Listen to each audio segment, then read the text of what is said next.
Monggo, silakan. Nah, oke deh. Selamat sore teman-teman, apa kabar semuanya? Terima kasih sudah bergabung di acara ini, Ngopi yang ke-24 ya. Lumayan banyak. Nah, kali ini kita udah mengundang narasumber yang luar biasa banget teman-teman. Jarang-jarang nih kita bisa mengundang manajer-manajernya PT Yamaha Indonesia Motor Manufacturing ngumpul di sini untuk ngobrol. Yang pertama ada Pak Anton. Pak Anton ini manajer public relation ya Pak ya. Sebelumnya Pak Anton ini sebelum di public relation dia tuh ada di service, pernah juga di divisi customer and community satisfaction. Jadi udah pasti orangnya ramah banget pasti. Makanya dipindah ke PR. Kira-kira gitu ya Pak ya. Selamat sore Mas Aan, Ya. Mas Popo. Sore Pak. Terus yang kedua kita punya tamu yang spesial juga. Ini ada Pak Radityo Adidharma.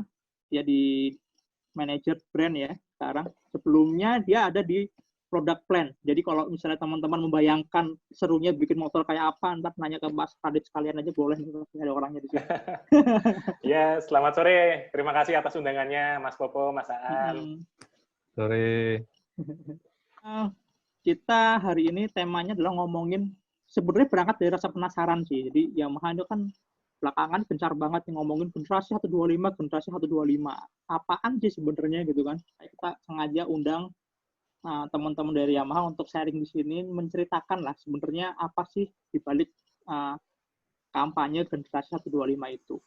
Dan ternyata kalau saya cari literaturnya, ternyata ini merujuk pada produk-produk low-nya ya Pak ya, produk low price model. Yamaha Mio sampai sekarang punya banyak banget line up dari yang sebelumnya 115 cc, kenapa sekarang jadi 125 cc. Nah, itu adalah salah satu poin penting yang akan kita kulik di obrolan kali ini. Kira-kira Aan mau nambahin atau mau flashback dulu nostalgia dulu Jadi sebelum 125 kita flashback dulu biar teman-teman ingat lagi bahwa sebelumnya Yamaha punya varian yang 115 cc.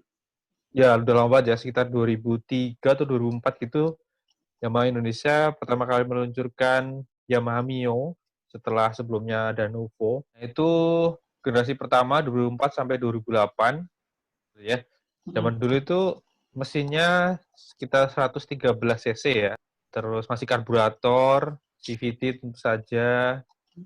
Karakter Mio ini sangat kuat ya waktu itu ya. Kecil, lincah, buat ibu-ibu lah pokoknya cocok. Sampai waktu itu juga iklannya pakai Tessa Kaunang ya kalau nggak salah ya. Ada tuh kalau mau lihat nonton dulu apa? Mana, Po? Lu kesini gimana? Enakan naik motor. Emang Sama siapa lo? moto aja sih. Kini telah kutemukan Baru Yamaha Mio, motor paling cocok untuk wanita. Mio, Mio paling nyaman dipakai bersama Mio, dan mudah dikendarai. ragu lagi bersama Mio. Kok rapi? Katanya naik motor. Emang. Mana kecengan baru lo? Sini gue kenalin. Tuh kan. Wah, cakep juga. Motor aja dicemburuin. Yamaha memang hebat. Yamaha Mio, wanita jangan mau ketinggalan. Nah, itu dia. Emang ternyata benar-benar didesain buat wanita ya waktu itu ya.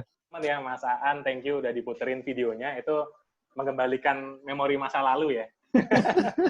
Jadi berasa tua saya. Itu kerasa banget kayak nonton film-film atau sinetron tahun awal 2000-an gitu ya. Iya, betul. Formatnya 4:3 gitu ya. Color tone-nya bener-bener nuansa awal-awal 2000-an. Jadi Pak bikin baper gitu loh, Mas. Tapi aku mau nambahin, Mas. Iya, Nambahin. Jadi sebenarnya Yamaha waktu itu ngenalin produk Matic itu memang boomnya itu kan di Mio ya, dari tahun 2004. Tapi sebelum itu juga udah ngenalin produk Matic loh, Mas. Ingat nggak? Nuvo ya? Nuvo. Nuvo, Jadi kan Mas. waktu itu, Saya ingat Michael Owen dulu iklannya, Mas. nah itu waktu itu 2002 ya kalau nggak salah ya. Nuvo yang kalau orang sebut sekarang banyak komunitas bicaranya Nuvo Lele, Mas ya. Lele. Itu sampai sekarang masih betul. jadi collector item itu. Nyari body Masih part. buruan lah, mahal lah ya. Iya, nyari body partnya susah itu sekarang itu. Nah, jadi memang Yamaha kita memperkenalkan motor Matic ini sudah lama. Bahkan sebelum Nuvo itu kita juga memperkenalkan dengan Yamaha Majesty ya. Ada yang ingat ya waktu itu kita Waduh. impor tuh. awal-awal Besar. tahun Iya, iya, 2000-an CBU dulu. mahal itu ya. Majesty, baru kemudian masuk ke Nuvo, terus ada Nuvo Z, terus kemudian 2004 itu keluar Mio ya, terus kemudian 2008 itu ada Mio Smile, Mio kita Smile, sebutnya, terus kemudian kalau nggak salah di 2012 itu ada kayak teknologi WMZ FI, New J ya, Mas ya. yang terakhir itu 2014 itu masuk teknologi Blue Core 125 melalui Yamaha Mio M3. Jadi sejarahnya memang sudah panjang banget gitu ya, sudah lebih dari 1 dekade. Kita ngeliat Mas yang generasi Mio J ya, yang tahun 2012 ya. 2012. Yang pakai WMZ FI itu sebenarnya kayak jawaban dari Mio Sporty yang konsumsi bahan bakarnya waktu itu ya lumayan. Era tahun segitu kan konsumsi bahan bakar 1 liter buat 35 kilo. Dan orang banyak yang, wah harus lebih hemat, harus lebih irit. Makanya waktu itu Yamaha kayaknya ngeluarin yang versi menggunakan WMZ FI ya. Konsumsi bahan bakarnya top sih, emang kita ngakuin jauh lebih hemat lah. Kita udah sempat ngetes juga, tapi ada ganjel tuh ada di performanya waktu itu. Bukan gitu, An? Ya, betul. Jadi pas Mio J keluar itu salah satu yang keluhan baik kita yang ngetes maupun dari ya konsumen yang sering kita ngobrol ya, emang salah satunya yang dikeluhkan mungkin bener performanya tadi, tapi bener dijawab tadi setelah keluar yang Mio M3 itu bener-bener tenaganya jadi jauh banget, lonjak banget, tapi konsumsi bensinnya malah lebih irit loh Lebih dibanding Mio hemat J. ya? Iya, lebih hemat. Iya. Malah Yamaha juga mengkampanyekan bahwa lebih irit 50% dibanding yang Mio Karburator. Sporty yang karbu. Nah, motor Matic ini memang awalnya, di awal perkembangannya, waktu di awal tahun 2000-an itu, kalau dibandingkan dengan motor bebek, memang bebek itu relatif lebih irit gitu ya. Tapi karena memang di sini motor Matic ini makin lama penggunanya makin banyak gitu ya, dan banyak orang juga yang beralih tadinya pakai motor bebek ini menjadi motor Matic, sehingga ekspektasi orang itu juga, aku pengennya motor Matic ini juga selain praktis gitu ya, tapi juga bahan bakarnya bisa irit loh. Nah, irit bebek gitu ya. Nah, itu kan juga sebuah challenge yang nggak gampang gitu ya untuk bisa di-solving. Nah, akhirnya Yamaha dengan tahun 2014 itu kita berhasil menyempurnakan, jadi memang mesin itu kita rombak total semuanya gitu, jadi mesinnya itu completely baru, tadi dengan optimasi dari sisi pembakaran, terus kemudian meminimalisir gesekan, dan juga dengan memaksimalkan fungsi pendinginan. Jadi meskipun dia cc-nya 125 cc, tapi bisa lebih irit. Bahkan kalau kita bandingkan dengan motor 115 cc-nya Yamaha yang waktu itu masih karburator, itu presentasenya itu bisa 50% lebih irit. Itu dari hasil pengujian kita gitu. Iya, betul. Nah, ini ada data pengetesan kita ya, coba tolong ditampilin.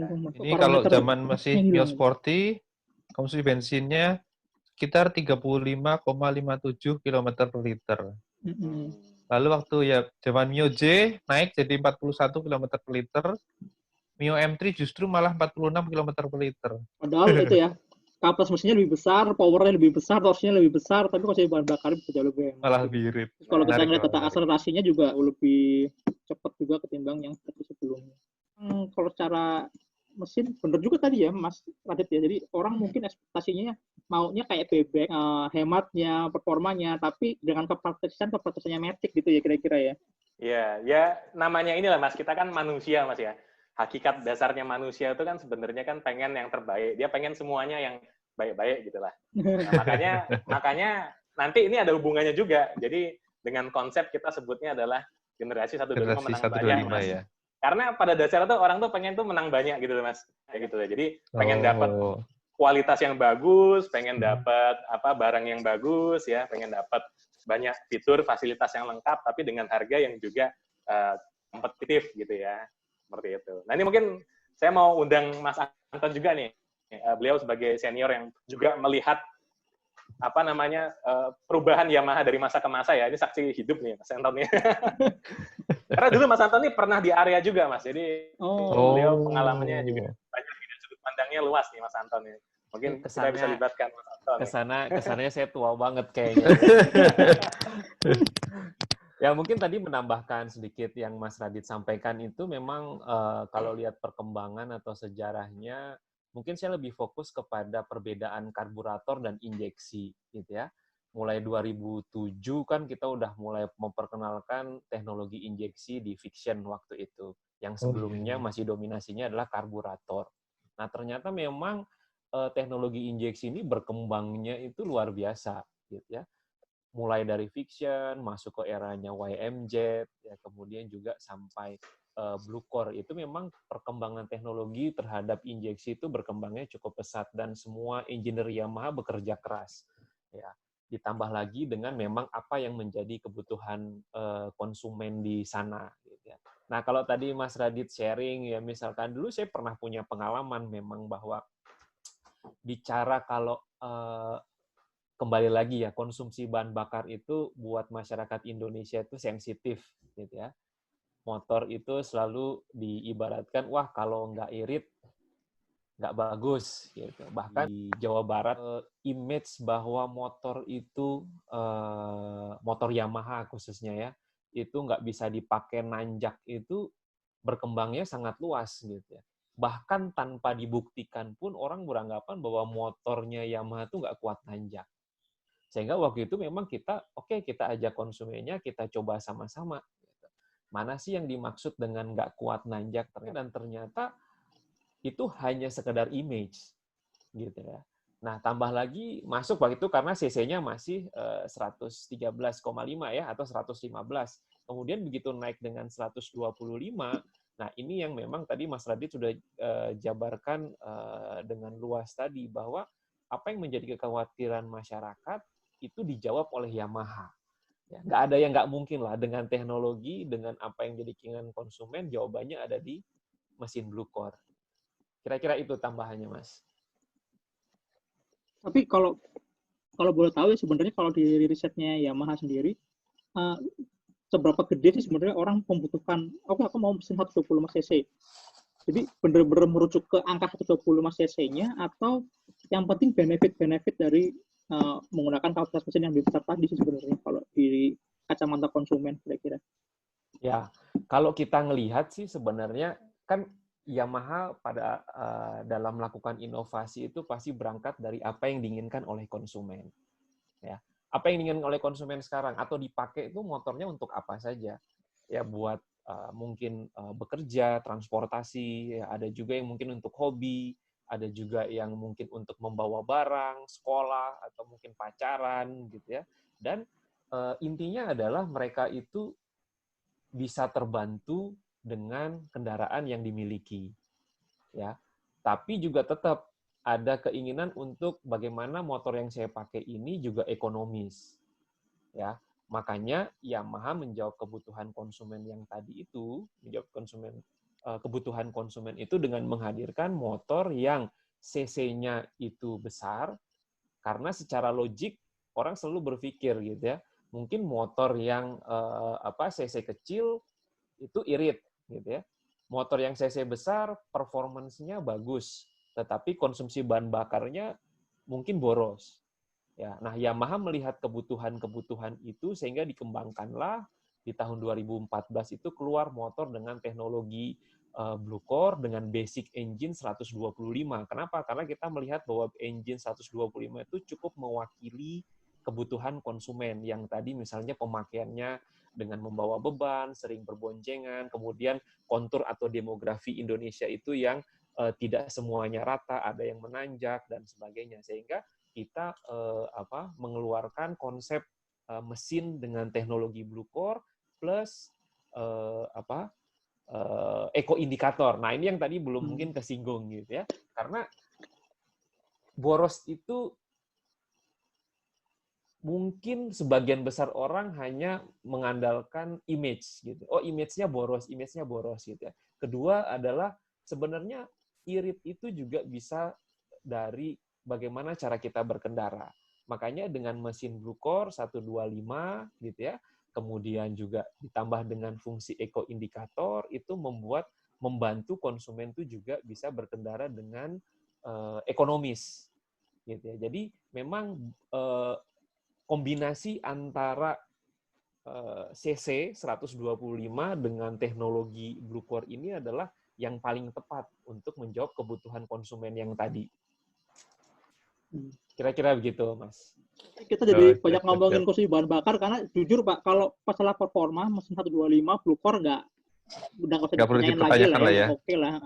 Cuma tinggal tadi persepsi konsumsi bahan bakarnya gimana sih? Karena di masyarakat sih banyak orang yang beranggapan bahwa 125 itu masih lebih boros ketimbang yang Boros dibanding yang kecil. Nah, makanya 110 udah lah ya. dijelasin kan? Udah jelasin, udah gamblang lah ya. Betul. Poinnya gini, Mas Popo. Kita berbicara tentang cara orang berpikir logik gitu ya. Kalau dengan CC yang lebih kecil, ya otomatis image-nya adalah bahan bakarnya lebih irit, gitu ya.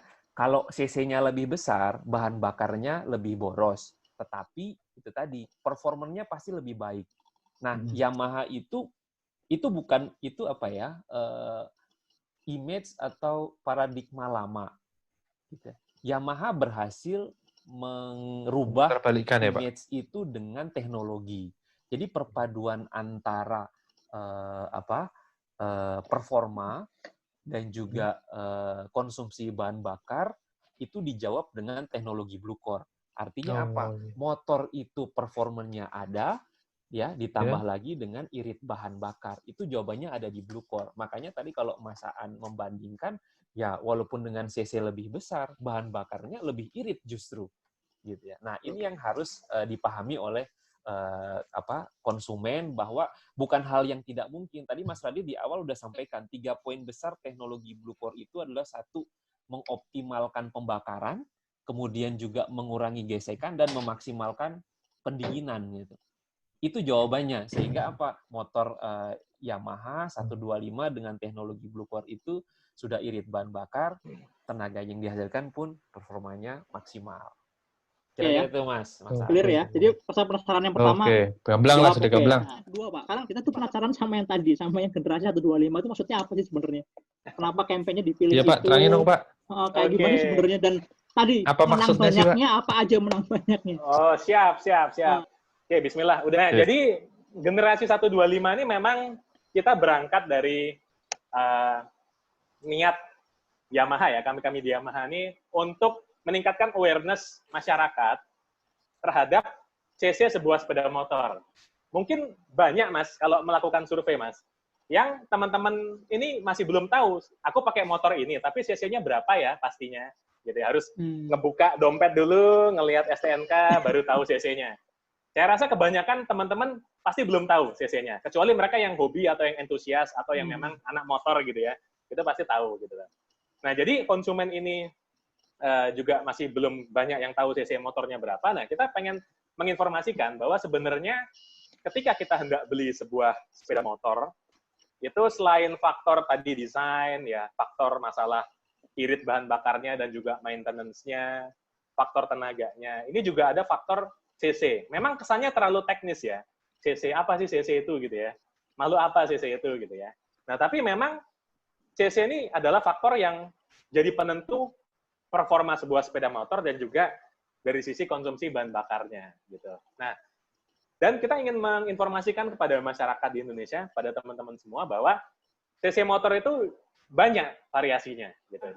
Kalau di line up produk sepeda motor Yamaha, ini dari sisi yang produk-produk entry level ya, yang dimulai dari produk kita sebut adalah Mio series, lalu kemudian di situ ada Vino series, ada X-Ride, dan kemudian ada Frigo ya. Nah, ini untuk motor-motor yang kita sebut adalah motor-motor entry level Yamaha atau motor-motor untuk pemula. Ini agak unik memang Yamaha. Kalau mungkin tetangga kita yang lain menggunakan CC yang lebih kecil ya, seperti misalkan 110 cc gitu ya. Nah, Yamaha ini pertama kali memperkenalkan motor-motor entry levelnya ini adalah dengan CC 125 cc. Jadi CC terkecil line up produk-produk sepeda motor Yamaha ini adalah 125 cc. Nah, tentu saja benefitnya 125 cc ini konsumen bisa mendapatkan banyak benefit sehingga mereka bisa merasakan gua menang banyak nih kalau misalkan beli produk Yamaha 125 cc. Nah, benefitnya apa saja? Generasi 125 ini membuat kita yang punya motornya ini bisa merasakan menang banyak. Ini memang jadi tantangan dari Yamaha, bagaimana kita bisa senantiasa beradaptasi, memenuhi kebutuhan masyarakat Indonesia dengan melakukan tadi inovasi teknologi. Salah satunya adalah dengan teknologi Blue Core 125 cc. Nah, manfaatnya apa sih? Sebenarnya manfaatnya itu banyak banget, tapi kita coba rangkum jadi 4 manfaat yang gampang untuk diingat. Yang pertama adalah pasti nanjak, ya. Yang kedua adalah pasti kuat, yang ketiga pasti irit, dan yang keempat adalah pasti keren. Nah, penjelasannya seperti apa? Aku coba next slide ya, teman-teman semua ya. Nah, ini penjelasannya seperti ini nih ya, teman-teman. Jadi, yang pertama pasti nanjak. Jadi memang awal-awal kita memperkenalkan produk Matic di Indonesia ini memang awal-awal tahun 2000-an ya. Nah, itu waktu itu memang banyak penggunanya masih di area perkotaan. Tapi setelah 2 tahun, 3 tahun, populasi pengguna Matic jadi semakin besar. Terus kemudian dimulailah era revolusi di mana orang shifting ya, dari yang tadinya menggunakan sepeda motor bebek, sepeda motor sport ke Matic. Nah, akhirnya Matic ini menjadi motor yang diandalkan orang gitu loh, untuk apapun aktivitas mereka. Yang tadinya itu dipakai oleh teman-teman kita yang di perkotaan, juga dipakai oleh teman-teman kita yang ada di daerah, di luar perkotaan. Di kondisi jalanan geografi yang mungkin naik turun gitu ya, daerah perbukitan, atau daerah pegunungan. Gitu. Nah, kami melihat bahwa di sini kami masih bisa melakukan improvement gitu ya. Jadi yang tadinya motor 115 cc, yang sebenarnya secara performa sudah cukup baik, namun kita coba perkenalkan kembali dengan teknologi 125 cc, karena kami memiliki keyakinan bahwa dengan cc yang semakin besar ini, dari sisi power dan torsi itu juga akan semakin baik. Sehingga untuk bisa mengakomodir kebutuhan masyarakat yang membutuhkan motor di situasi yang tanjakan, turunan gitu ya, daerah perbukitan atau pergunungan, ini insya Allah akan bisa menjawab kebutuhan mereka. Seperti itu. Nah, bagaimana dengan pasti kuat? Nah, ini juga kami riset. Bahwasannya pengguna motor ini nggak cuman mereka pakai motor itu untuk dipakai sendirian aja, teman-teman. Pasti kalau yang masih muda zaman kita dulu buat cari gebetan, atau buat pacaran, ya. Terus kemudian yang udah berkeluarga pasti dengan anggota keluarganya gitu ya. Walaupun saya ingatkan safety riding naik motor 2 orang ya, teman-teman ya.